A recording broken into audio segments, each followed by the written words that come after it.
cool on his computer. Uh-oh, what happened? It just said recording in progress. Hang on 1 second. Check, check, check. Can you hear me? Yep. Nope. Hear me? Hang on.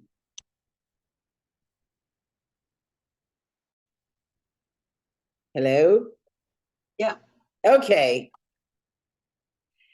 All right, here we go. Hey, Pittsburgh, good morning. Good morning. What's good in your hood? Kiki Brown from Whammo 1073. Appreciate you getting up super early to tell us what's good in your hood, because today is very special. We are going to lift every voice. Now, I'm not going to ask you to sing, but there is an event that is cool. And we got a singer on the show today. She's not a singer, she's a singer. And heard the beautiful angelic sounds of Mrs. Nikki Porter. Oh my goodness, do you know about the experience? Nikki Porter, thank you so much for being on the show with us today. Thank you, Kiki. I appreciate it. And lift every voice. This has been around for quite some time now, right? How long? Yeah. Yes. It's been around, I believe, since 2017. I didn't join on until I started working on it on 2019. And then my first show with them was in 2020, believe it or not, just before everything closed down. Well, thank the Lord. I know, right? We got it in. That would have been weird virtually having to watch this. So this is with the Pittsburgh Symphony Orchestra, and it's happening February 3rd at Heinz Hall, Correct. right? So yes, correct. We have multiple stations tuning in. We have our country station, our sports station, our pop station, and of course, Whammo, hip hop and R&B station listening. But there are some people who may have never heard of the show, Lift Every Voice. So tell us a little background about it, if you can. Absolutely. It's a celebration of the richness of Black music in America. And it really highlights perseverance.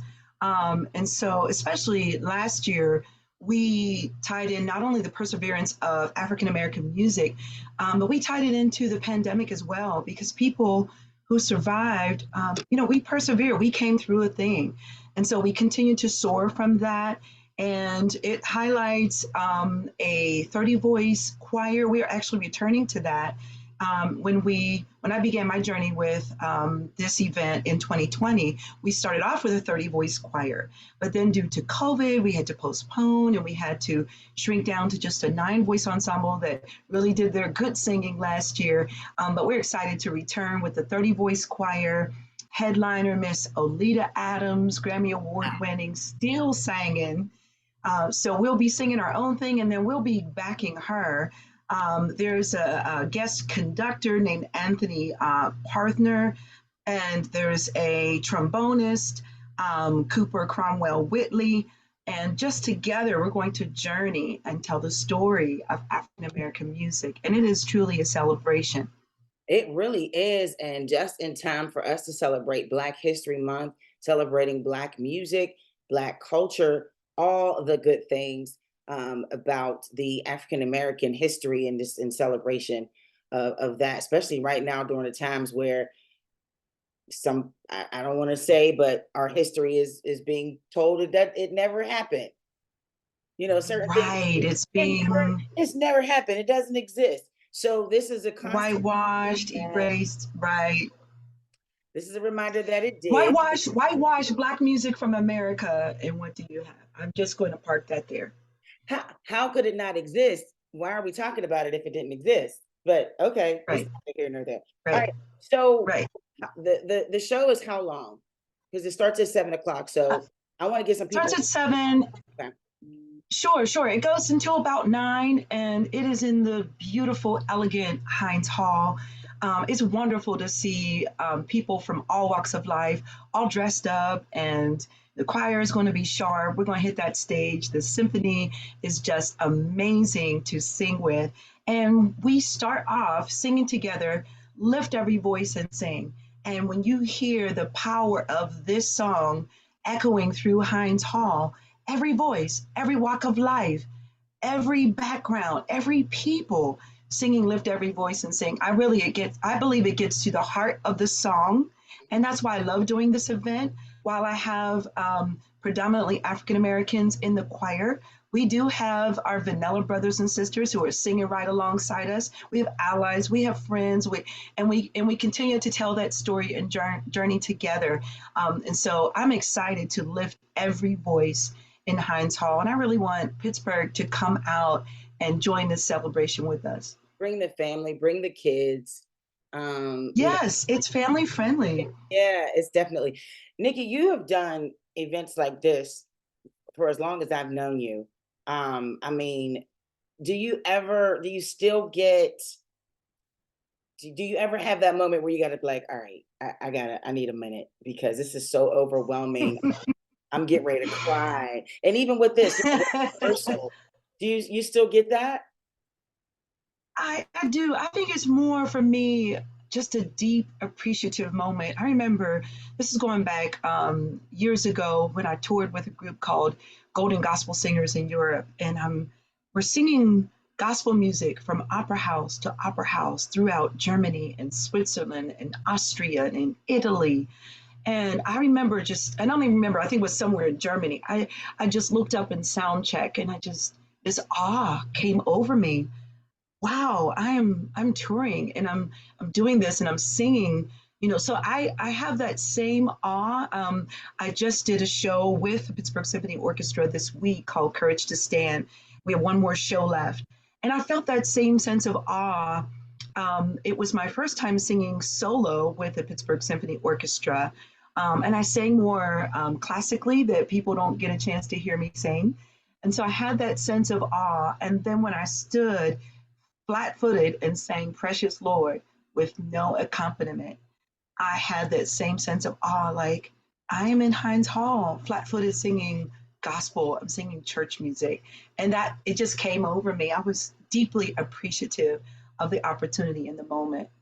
I don't know how I sound saying this, but it's just kind of like, it's like you're literally singing for the Lord, like he's in the audience and you're just Yes, singing and he's just like, sing, daughter, sing. I love yes, that. yes. I love that. I really felt that. I Yeah. really felt that. Thank you. And kudos to you, because Heinz Hall is such a beautiful place. Oh my gosh, the acoustics is just beautiful. The pieces and the artwork and everything. Yeah, But just yes, historically, it was not a place that we frequented. It wasn't a place where we took the stage. And so shouts to the Pittsburgh Symphony Orchestra, shouts to Heinz Hall for welcoming this yeah, and just allowing us to just be us and sing the music that we grew up singing and loving. Lift every voice and sing. I when we sing we sang it at a brunch. The Alphas did a brunch for MLK Day, and they said, "Okay, it's time for us to sing lift every voice." You'd be like,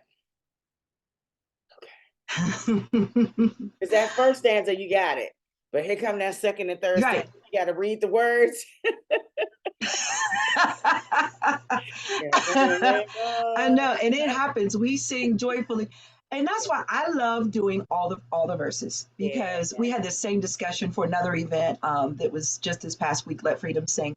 And we sang the first verse and we had a joke amongst ourselves, Dr. Herb Jones. We said, it's robust, that first verse, but it starts to wane, that stony the road, then God of our will, blah, blah, blah, blah, blah. Huh? We can't hear you. So we're singing all the verses, and the words will be on the screens for everybody to sing thank you, robustly. thank you. Our pleasure. Our pleasure. So I'm gonna let you go, but after singing that, what is it that most of us don't understand about the song "Lift Every Voice"?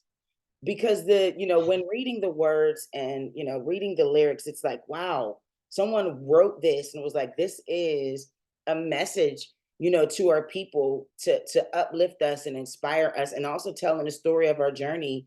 And the journey was hard. So is that the translation Yes. you got in singing the song "Lift Every Voice"? Oh, absolutely. It chronicles our journey as African Americans in this country. And, The very last line, true to our God, true to our native land, lets us know that, we were separated, and the trauma and the pain of that. We were torn away from our native land. Yet we still sing of it, and we still sing of our sorrows. A lot of artists, maybe not don't like to sing of sorrows, and don't incorporate spirituals or sorrow songs anymore because of the pain that's involved in that. But we've got to tell that story. That's what spirituals do. That's what blues does. And so I think we should continue to sing that song. This song was originally sung by 500 school children. John Rosamond Johnson and James Weldon Johnson, the Johnson brothers, wrote this for that purpose. And it was later sung for a birthday celebration for President Lincoln, and later became adapted as the Negro National Anthem by the NAACP. So there was something rich in that song that it started off with school children. Like there was history being sung in that. Don't forget, don't let people whitewash it or forget about your history, but keep singing that song because it makes us a triumphant people. It makes us who we are. And so that's why I love that we start off this event and, most Black History Month events with this song because it's so powerful and it tells our story. But it invites everyone, lift every voice. It invites everyone to participate in that.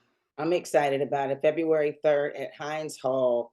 It's tradition, Yes, ma'am. culture, it's legacy. Lift every voice. Mrs. Nikki Porter, I thank you so much for telling us what's good in your hood.